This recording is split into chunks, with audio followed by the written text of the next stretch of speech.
Bismillahirrahmanirrahim. Dear viewers, in the previous session, I pointed out some of the important questions which arose in my mind as I researched to the subject of the history of the collection and transmission of the Qur'an. These questions I have pointed out in detail in my last talk. And today, in today's session, I should like to point out some of the important works on the history of the Qur'an. And these works obviously are indispensable to any student of the history of the Qur'an. In my own study, when I was going through these works, I was really impressed by the way this material was presented in these works, and it merits separate attention. It was indeed a very fascinating study, and I'd like to point out in particular the traditional approach as has been enshrined in some of the Ulumul Quran books. They are known to almost every student of the Quran, and they are not my primary content of introduction at the moment, but I still would like to point out that four very important books are indispensable to any student of the history of the Quran who would like to study the traditional view of the collection and transmission history of the Quran. The primary and the foremost of these books is Funun al-Afnan fi Uyuni Ulum al-Quran by Ibn al-Jawzi of the 5th or 6th century. And then we have Al-Murshid al-Wajiz by Abu Shamma. It's also a both these works are very concise in their introduction. But two later books have complemented their conciseness as they are much more comprehensive, they are multi-volume works. So one of them is Al-Burhan fi Ulum al-Quran by Badruddin Zarkashi, and the other one is Al-Itqan fi Ulum al-Quran by Jalaluddin Suyuti. So together these four books of the classical period, I would say, are very important compendiums in which a student of the Quran will find important information regarding the collection and transmission history. Now, I would also like to point out that in recent years, there have been some other efforts as well in which these books have been relied upon, and also some original content has been presented. And amongst them, I would like to point out Manahilul Irfan by Zarqani, Dr. Mustafa Zarqani. And also a book of similar importance is by Dr. Muhammad Mustafa Azami's History of the Quranic Text, and it also compares the history of the Quranic text between in the biblical era and the Quran. So it compares the history of the Quranic text with the Old Testament and the New Testament history. So these two are also very important. And furthermore, I should also like that in the Shiite strand of Muslims, two very important contributions and very substantive contributions, I would say, have also been made. The first of them is a multi-volume book by Ayatullah Muhammad Hadi Marifa, and it is called At-Tamheed fi Ulum al-Quran. It is also a very comprehensive book which covers the most aspects of Quranic sciences, and in particular the history and collection and the Qiraat sciences of the Quran as well. Another very important work which has recently surfaced, it is basically in Persian, but has been translated in other languages as well. It is called Tarikhul Quran by Dr. Mahmoud Ramiar, another Persian, very comprehensive work on the Quran. And he has encompassed almost everything on the topic, and he has presented some new material as well vis-a-vis the Shiite discourse. Now, besides these books, which basically present the history of the Quranic text, its collection, its transmission, the Qiraat, a couple of other works also need mention, and they relate to the history of the Arabic language and also to manuscript studies, because both these topics are also central to the history of the text of the Quran, because written texts were compiled very earlier on in the times of the Prophet, and therefore the way these texts existed and the way the old manuscripts have existed or continue to exist today is also central to the study of the history of the Quran. So Salahuddin al-Munajjid, his Dirasat fi Tarikh al-Khatt al-Arabi is a very important work in this regard. And Dr. Abdul Hayy Farmavi's Rasm al-Mushaf wa Naqtuhu is another important work, because this work actually introduces the script of the Quran and its orthographical science. A work of exceptional importance is Dr. Ghanim Quduri's Rasm al-Mushaf, Dirasatun Lughwiyatun Tarikhiyatun, and these three works also are very important vis-a-vis, as I said, the script of the Qur'an and its history. Now, viewers, I would also like to introduce some of the efforts which have been made in recent times by people who have critically reviewed the history of the Qur'an and its various issues. And when I say critical approach, I refer in particular to people who have evaluated the text and the isnad of the narratives of the collection and transmission of the Qur'an.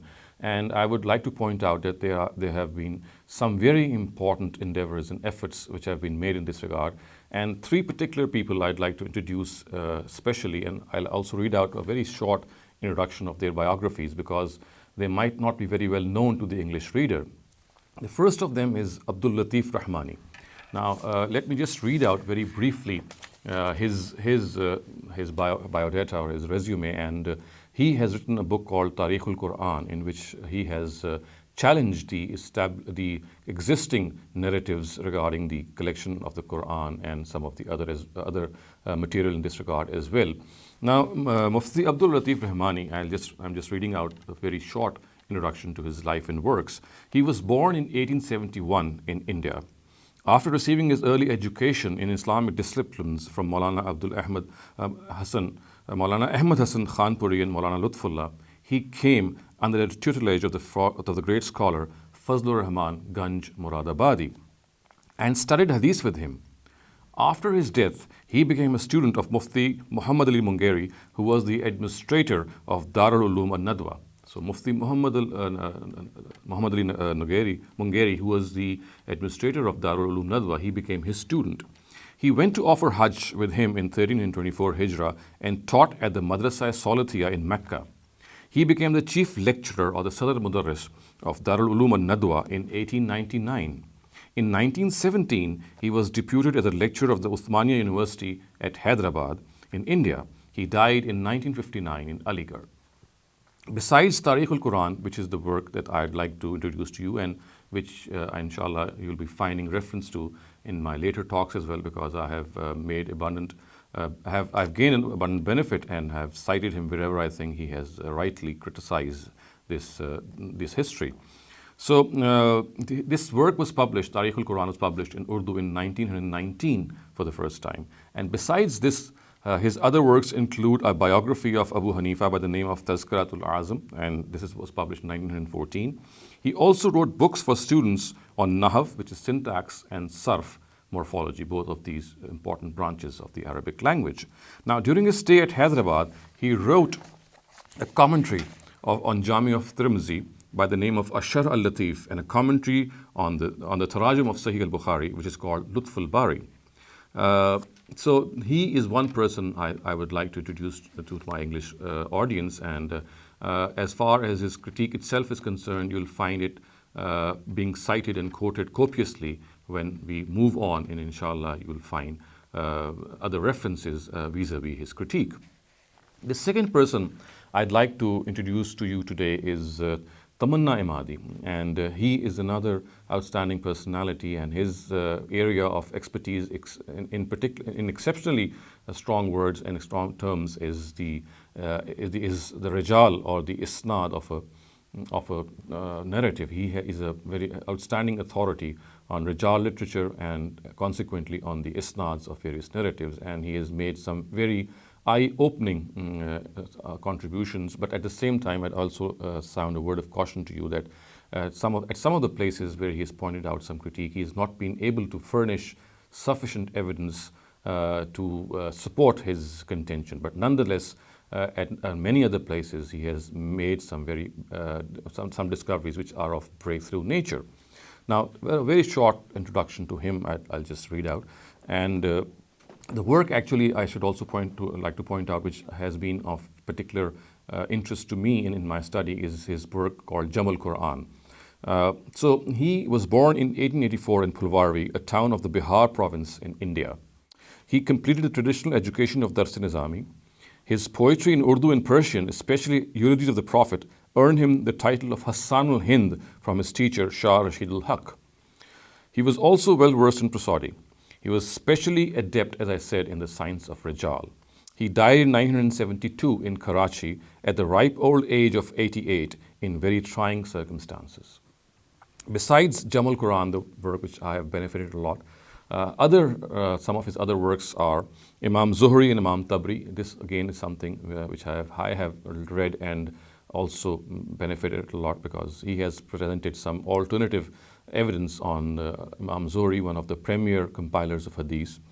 Then his work on Ijaz al-Quran, and then his book called At-Talaq Marratan, and finally his work Intizar Mahdi al-Masih. So these are the three or 4 or 5 works which are of importance, and I, as I pointed out, will recite most of his book in which I agree with him or I corroborate his research. I'll present it before you, and at the same time I shall also present some of my critique on Tamanna Imadi, where I found that his critique was lacking enough support or evidence from our history books.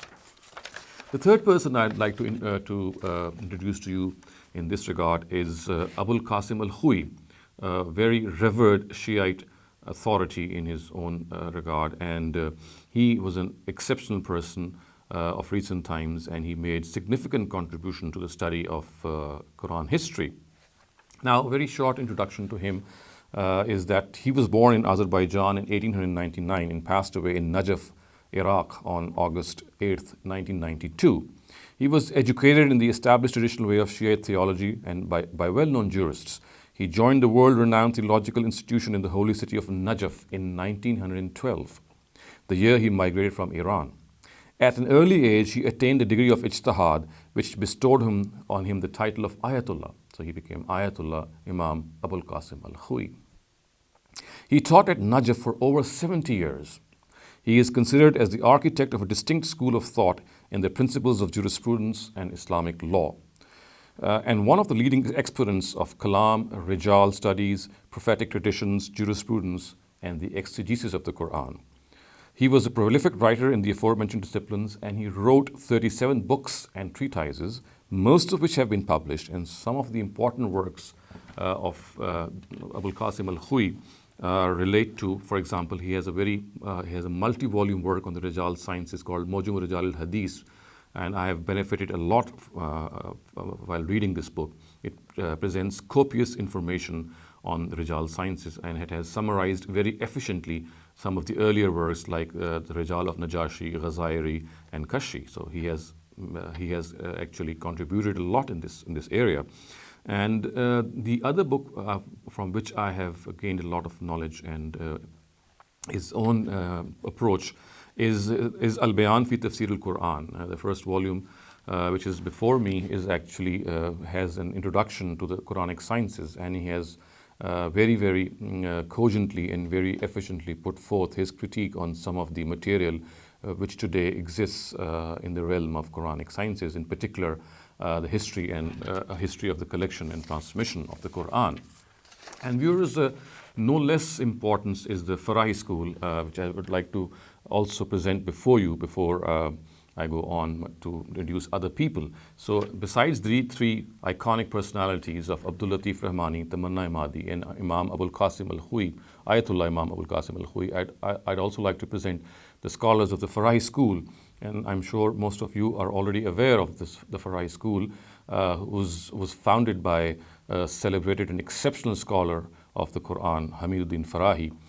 He died in 1930 in India, and his torch of knowledge was passed on to his student, Imam Amin Ehsan Islahi, and he died in 1997, and he wrote a multi-volume tafsir of the Quran in which he applied the principles formulated by his teacher, Hamiduddin Farahi, and he died in 1997 after completing not only this work on the Quranic sciences or Quran tafsir, which is called Tadabbur Quran. He also wrote other books on hadith and jurisprudence and many other areas of Islamic studies. And finally, after him, Javed Ahmed Ghamidi, my own teacher, who I am honored to be a student of, he is an eminent student of Amin Ehsan Islahi, and he is currently residing in Malaysia, and he has taken up the study of Quranic sciences and of religion. And I have, as I said, been very fortunate to be his student, and I have taken a lot of guidance from him in my own research, and I cannot thank him. I don't have words to thank him for the amount of guidance that I have gained from him. But again, I have tried to remain critical of whatever guidance or whatever knowledge I gain from my teachers without blindly accepting them. I do try to weigh them in the scales of reason and revelation. Now, viewers, you can find information about all these three scholars on the websites which all these three scholars respectively have, and you can see their URLs being displayed before you. I would now go on to the Western scholars in this regard, and I would like to point out that very significant contributions have been made by our Western fraternity, and in the last couple of centuries, phenomenal amount of work has been done in this particular area. And I would divide, for the sake of simplicity, our Western scholars into two broad categories. So onto one category belong scholars who have primarily rejected the Islamic accounts of collection and transmission of the Qur'an, and they have gone on to formulate their own revisionist history of the Qur'an, and they primarily do not rely on any texts in this regard, neither of the Qur'an nor of history or hadith. So this is one category, and I can also introduce important personalities of this category to you. Most important among them, as you can see, are Alfonso Mengana. He died in 1937. Then we have Günter Lulling, we have Christoph Luxemburg, and then we have the French scholar Paul Casanova. So these are people who have made significant contributions, and not to forget the significant contribution of John Burton as well. So these are the scholars who have made significant contributions vis-a-vis the history of the Quran. But as I said, they are people who have rejected the primary accounts of history of the Quran. When I say primary accounts, I obviously refer to the texts. And following in their footsteps is John Wansbrough, another very illustrated and very illustrious scholar, and his two very prominent students, Michael Cook and Patricia Crone, both of them, again, very, very outstanding scholars in their own right.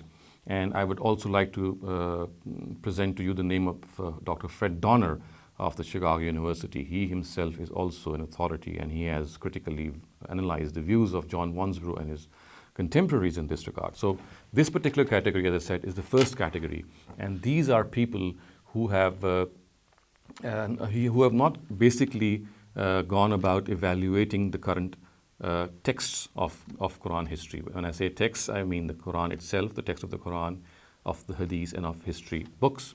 But they, as I said, have gone on to frame their own revisionist history of the Quran. And since my own approach in this regard is that I basically adhere to textual analysis, and I adhere to the school of thought in which we analyze texts and then come to conclusions. So therefore, a detailed introduction to their works I might make in one of my later talks. In this second category, German scholarship outshines all their contemporaries and perhaps even people who came after them. And when I refer to this German scholarship, I in particular refer to those four famous German scholars: Theodor Noldike, his disciple and student Friedrich Schwally, his successor Gotthelf Bergstrasser, and then his own follower and successor Otto Pretzel. All four of them who authored that celebrated and magisterial work on the Quran called Geschichte des Korans in German, which bears the mark of German scholarship, thorough and very, very meticulous. It was translated in Arabic in 2004 by Georges Tamer, and I have made several references to this Arabic work because I was not able to access the original German work, but it was this Arabic work which I have read and cited in my thesis as well. And very recently, about a couple of years ago, probably in 2012, this work has also been translated by Wolfgang Behn in the English language, which I have also read. But my own citations of this outstanding work of German scholarship is primarily from Georges Tamer's Arabic translation of the Geschichte.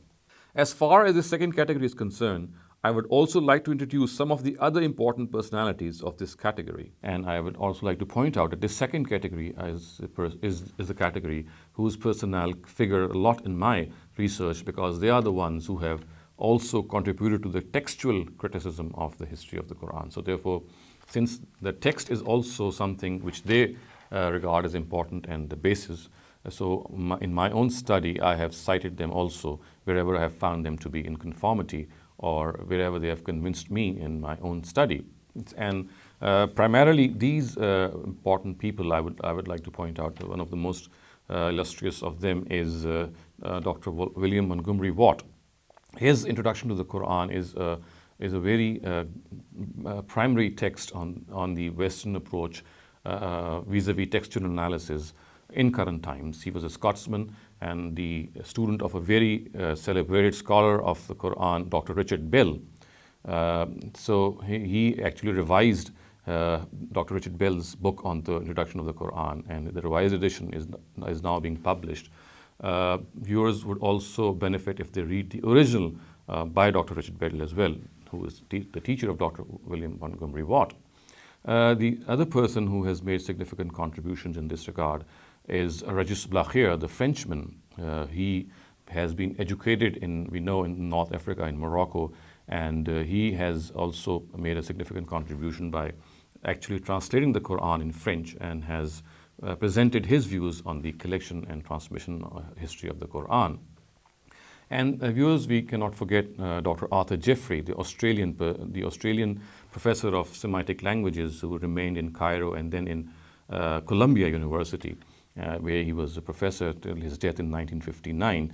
His famous book, Materials for the History of the Text of the Quran and the Old Codices, is also a very, very important and significant work which no student of the Quran can ignore when he's studying this topic. Now, besides these very important contributions, there are some of the other areas which I'd like to point out, and in particular, one of the areas is the study of the script or manuscript study. So I would like to point out three very important names in this regard who have been very prominent in this study. Nabia Abbott of the Chicago University, her multi-volume work on the Arabic papyri, he is also significant in this regard. And then we have Francois de Roche, the Frenchman.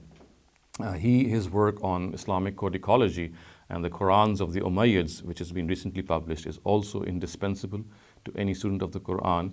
And finally, Beatrice Grundler's book, which relates to the history of the Arabic script from the Nabatean to the Islamic era, is also very significant in this regard. And all these three people have made very prominent contribution in the history of the Quran vis-a-vis the script of the Quran, the script of the Arabic language, and also manuscript study, which has formed a primary, which has received a primary impetus from our Western scholars in this regard. So I would also like to point out that there has been significant efforts made in the methodology itself, and people like Jean Boyle have made significant efforts in developing a new method of critically analyzing hadith. And although he's skeptical of almost all hadith, and in line with his two illustrious predecessors, Ignace Goldziher and Joseph Schacht, he has actually developed a new methodology of analyzing hadith. And according to him, there is a certain link, or the common link, who is the person who is responsible for fabricating a narrative. Of course, he has a very minute methodology of analyzing these things. But again, this is not my topic of study at the moment. I'm just alluding to the fact that Western scholars have also made significant contributions in the field of historical criticism, which itself is something to which I would like to adhere to in the traditional sense. But I would also not undermine or underscore the importance of the works or researches of current or recent Western scholars.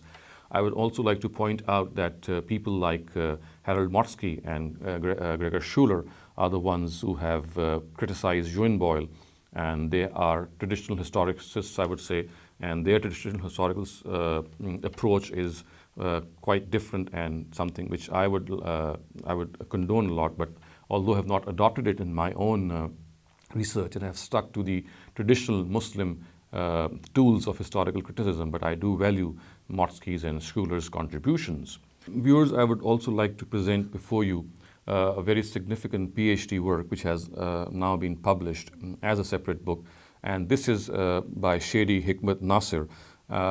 He did his PhD from Harvard in 2010, and subsequently it was published by the name of The Transmission of the Variant Readings of the Qur'an. So this is a very important work I would like to refer every student of the history of the Qur'an to, and I would like to draw his or her attention that this is something very worthy and very well researched out, and researchers of the Qur'an will benefit a lot if they go through this thesis now published as a book. And finally, viewers, I would also like to thank my two very able colleagues and companions who have helped me a lot and guided me a lot in my own research, besides my teacher, Javed Ahmed Ghamidi. Two these people who have prominently helped me, who have really given some new ideas, who have corrected a lot of my mistakes. One of them is Ammar Khan Nasir, and the other one is Iftikhar Tabassum. So I am really indebted to both these gentlemen for guiding me and for correcting my mistakes. And finally, viewers, before I close this topic, I would like to present before you a prayer which I made when I began this journey of analyzing the history of the Qur'an. And I prayed to God, and I present this prayer before you because this is something which is my pleadings before God, and this is something I'd like to present the way it came out of my heart before you. So it's entitled A Prayer, and it reads something like this. O God, guide me to that needle in the haystack, and to that key that opens centuries-old locked doors. Endow me with the determination to leave no stone unturned, no effort unexpended.